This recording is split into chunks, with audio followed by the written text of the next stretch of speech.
Por eso el Doctor Manhattan puede crear cierto rechazo, igual que Dios ha creado rechazo durante mucho tiempo por pasajes históricos. Rechazo no de que la gente no crea en él, sino que la gente le tenga miedo, le tenga respeto.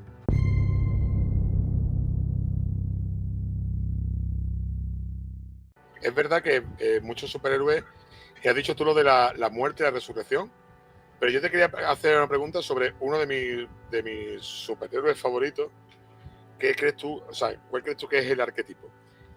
Hay una obra que hemos hablado antes en el backstage, que es Watchmen, en el cual se presenta un personaje llamado Doctor Manhattan, que es muy complicado, o sea, me refiero, es muy complicado enfatizar con dicho personaje, pero ¿sería la representación de Dios como tal? O sea, como una deidad. Evidentemente, Max. Hay una frase del cómic que dice: Dios existe y es americano. Pero me refiero a la idea de que, claro, el Doctor Manhattan, para los que no conozcan el personaje, era un científico que estudiaba los campos intrínsecos, se mete en una máquina, lo revientan a nivel de electrones y él mismo se recompone. Entonces, es Dios. O sea, es un tío azul que considera que el único símbolo que merezca la pena es el átomo de hidrógeno, que es lo que tiene en la frente. Ese es Doctor Manhattan. Como tú estás diciendo, Max, hay un pasaje, ¿no? Y durante un tiempo ya DC lo acabó desmintiendo, bueno, lo acabó rechazando, aunque ellos mismos lo afirmaron, que decía que el Doctor Manhattan había creado todo el universo de DC, incluyendo Superman y todo ello, ¿no? Y es un pasaje que podéis buscar por ahí, en el que se le daba el origen de todo el universo de DC a Doctor Manhattan. ¿Por qué es difícil enfatizar con Manhattan? Porque también es difícil enfatizar con Dios. Tú puedes enfatizar con Cristo, pero con Dios, yo te puedo decir, bueno, ¿y tú cuando rezas, a quién rezas? ¿A Dios o a la Virgen María y a Cristo? ¿Qué tienes en la mente? Porque Dios, ¿cómo representamos a Dios? Un ser que es un ser básicamente intangible, en este caso. Algo superior, algo que no somos capaces de comprender. Cuando tú buscas el refugio, donde vas a una iglesia, y aunque hables con Dios, lo haces canalizado a partir de Cristo o de la Virgen, o de los propios santos. Pero nunca o rara vez te diriges directamente a Dios. Si te gusta el contenido, apóyalo con un like, un comentario y de paso seguirnos. Tienes mucho más, vídeos, directos, podcasts, todo en nuestro canal. Por eso el Doctor Manhattan puede crear cierto rechazo, igual que Dios ha creado rechazo durante mucho tiempo por pasajes históricos. Rechazo no de que la gente no crea en él, sino que la gente le tenga miedo, le tenga respeto. Porque Dios, al ser también tener una matización humana, ¿no? El triunfo del cristianismo yo creo que también está en la figura de Cristo, ¿no? Cristo es el gran triunfo del cristianismo a la hora de ofrecer algo tan verosímil y tan abierto a todos, que hace que sea muy fácil conectar con él. Eso no tienen las otras religiones. Claro, en este caso, por ejemplo, Superman sería más parecido a Jesucristo, y Doctor Manhattan es más parecido a lo mejor a Dios Padre del Antiguo Testamento, ¿no? Exacto. Es igual que Zeus, ¿no? Cuando hablábamos de Zeus, Zeus tiene dos etapas. El mundo clásico tiene dos etapas, donde los dioses representan la fuerza bárbara, vamos a decir, lo instintivo, lo que surge básicamente de lo más profundo del ser humano, a una evolución en la que el propio Dios va tomando unos matices propios mucho más humanos. Entonces van apareciendo nuevas atribuciones a esos dioses para que vayan teniendo un carácter más verosímil. Y ya durante el periodo helenístico buscan dioses muy humanizados, porque es necesario. Entonces Cristo es ese camino. Cuando hemos hablado de ese crash del 29, solamente hay que viajar un momento a ese contexto histórico en el que estamos viviendo, en el que el mundo está sumido en el caos, y sobre todo en Estados Unidos, ¿no? La gente con el crash del 29 se suicidaba por las ventanas. La situación era entre guerras o una segunda guerra mundial muy próxima, y donde la esperanza cada vez era, no podías confiar en el propio ser humano, porque el ser humano era el causante de lo que estaba ocurriendo. Tenías que buscar apoyo en algo diferente, en algo más allá. Y entonces la figura que aparece es un personaje superior al ser humano, en todos los aspectos, superfuerza. No viene de aquí, es de otro planeta, y viene a salvarnos sin ningún tipo de obligación, lo hace por sí mismo, ¿no? Y con una S en el pecho. Una S que, si en el latín sabéis, espes, es esperanza. ¿Y cuántas veces ha dicho que Superman es esperanza? que esa S de Superman, que es el escudo, ¿no? El emblema de la familia él, de su padre Jor-El y sus antepasados, no es nada más que la propia representación de la esperanza que lleva en el pecho. Esa esperanza que parece que las generaciones que compraron esos primeros cómics encontraron una posibilidad o un pequeño atisbo de poder mirar al cielo y confiar en que las cosas podían ir mejor. Yo creo que eso es fundamental, entender eso. Y por eso los héroes de ese tiempo son personajes que son muy diferentes o están muy por encima del propio ser humano. Volvemos a lo mismo. Diana Cazadora, Wonder Woman. Sí. Diana es que no se molesta ni siquiera en cambiarle el nombre. Es que es Diana Cazadora. Y vive en un planeta o en un mundo de Amazonas. Personaje mitológico sacado de la mitología original, que lo plasma y lo trae al mundo contemporáneo, bueno, en aquel tiempo, ¿no? La década de los 30, 40, para enfrentarse a aquello que no puede enfrentarse el propio ser humano, el propio hombre de a pie. Por tanto, volvemos a mirar a lo que miraron nuestros ancestros hace 3.000 años, buscando refugio, amparo, en esos mismos atributos, en esas mismas fuerzas que ya lo hicieron antes, ¿no? Y que ahora necesitábamos de una forma clara e imperante. Entonces, Superman, Wonder Woman, Flash, Aquaman, son reinterpretaciones del pasado que vienen a tomar forma en el presente. Hay una frase que te quería decir para ver tu opinión, A ver. porque creo que va muy bien a Coalición. Kill Bill 2, hay una parte en la cual Beatriz Kido está en estado como catalépsico en un sofá, y Bill le dice a Uma Thurman, le dice que su personaje favorito era, no, vamos a spoiler, bueno, Beatriz Kido, que su personaje, que su personaje favorito es Superman. Dice, ¿por qué? Dice, Peter Parker se disfraza de Spider-Man, porque es su alter ego. Dice, Batman, en verdad es Bruce Wayne, pero su alter ego es Batman. Dice, pero Superman no. Dice, Superman vino ya envuelto en su capa y en su ropaje, lo encontraron unos granjeros de Kansas y él es Superman. Lo que pasa es que su alter ego es Clark Kent. A diferencia de los demás que se disfrazan, su alter ego es el superhéroe, el alter ego de Superman es Clark Kent. Él se disfraza de nosotros y se convierte en una persona torpe, en una persona poco caricaturiza a los seres humanos. Porque eres un extraterrestre. Se podría también hacer una analogía con ese mismo que tú acabas de comentar de esos arquetipos antiguos. Es que eso me acuerdo que lo hablé con Manu. Que eso fue una de las cosas que a mí me hacía a mí me llamaba mucho la atención de Jesucristo, la representación que nosotros tenemos.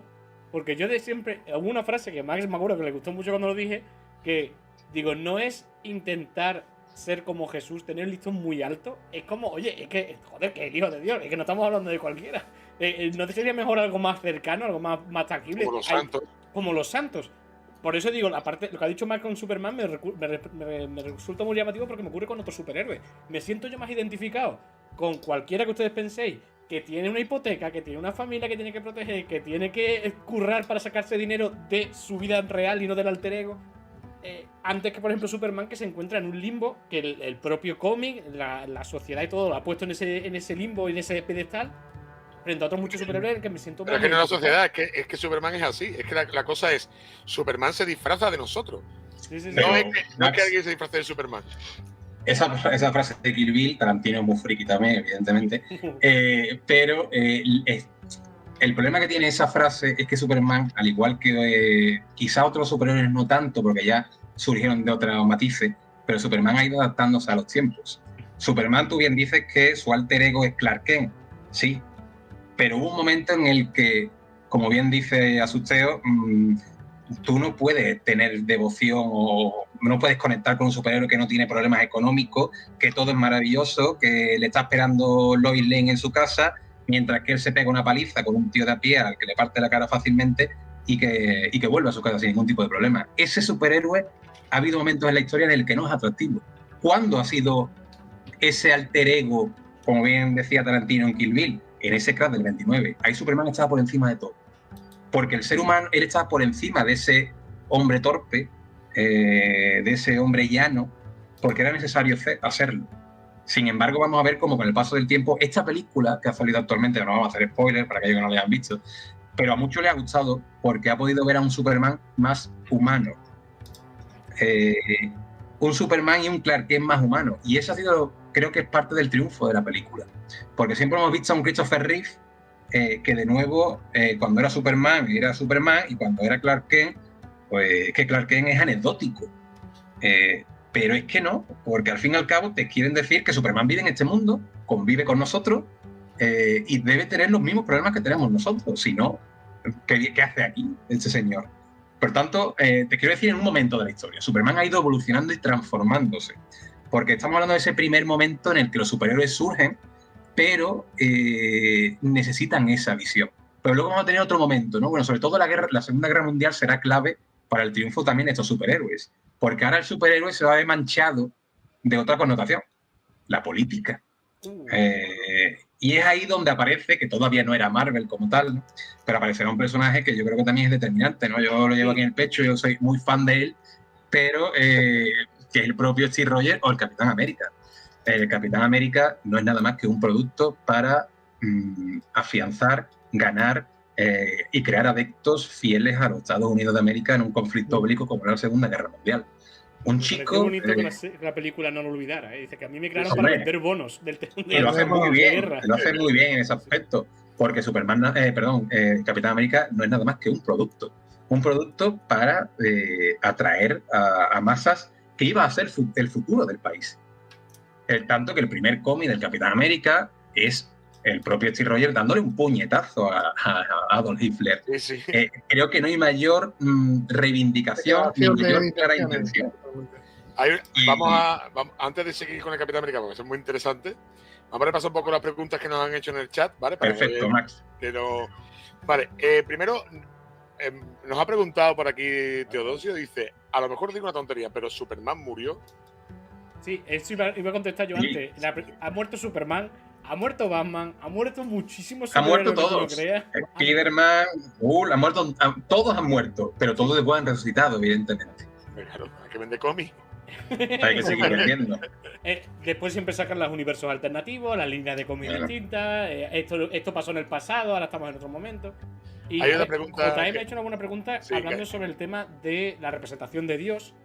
De que nosotros rezaríamos a una versión más humanizada, que es lo que nos costaría menos. Y claro, hablaba de. Esa es la diferencia con el Islam y el judaísmo, entonces. Ellos sí rezan directamente a Dios. Y además rezan a un Dios que es anicónico, es decir, aquí volvemos al tema cristiano, y yo creo que es interesante también que lo saquemos a colación. ¿Por qué? Porque las tres grandes religiones del libro, que son el judaísmo, el cristianismo e islamismo, o el islam, beben de una misma raíz, que es el Antiguo Testamento, o básicamente la cultura hebrea, como llamarla así. Las tres religiones son anicónicas, es decir, son iconoclastas. Ellos no defienden el uso de la imagen a la hora de representar a Dios. Tanto que cuando Moisés baja del monte Sinaí y lleva las tablas de la ley en la mano, cuando encuentran que están adorando a un ídolo, lo primero que hace es partir las tablas y decir que no son dignos de merecerse lo que Dios le ha dado, ¿no? Esa misma idea, eso está en el cristianismo. Para nosotros Moisés, o para aquellos que sean cristianos, Moisés forma parte de esa Biblia. Sin embargo, ¿por qué el cristiano ha tendido más a la imagen? Pues por algo muy sencillo, muy simple. El cristianismo será asimilado por la religión, por la cultura romana. La cultura romana es sumamente inteligente y contribuyen al sincretismo. Cuando el romano conquistaba unas tierras, él no arrasaba con los dioses que ya había, sino que lo respetaba y lo mezclaba con los suyos para crear un producto mucho más interesante, porque debería seguir facilitando el culto a la imagen. Por tanto, cuando el cristianismo es considerado por Constantino como religión oficial, ahora tú ¿qué haces? ¿Le quitas a todo un imperio la posibilidad del culto a la imagen? No, buscas el camino. Oye, si están acostumbrados a rezar a una imagen, deben tener una imagen.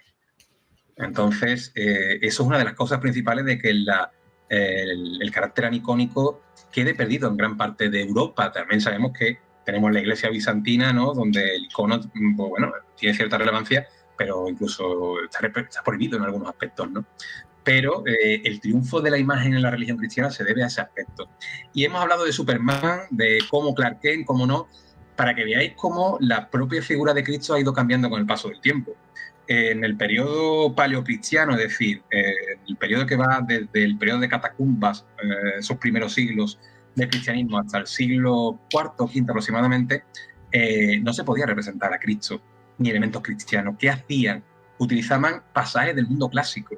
Tenemos al Moscóforo, que era un personaje que llevaba un cordero sobre los hombros, que era el buen cordero. Claro, eso un romano no lo entendía, veía al Moscóforo, pero un cristiano sí.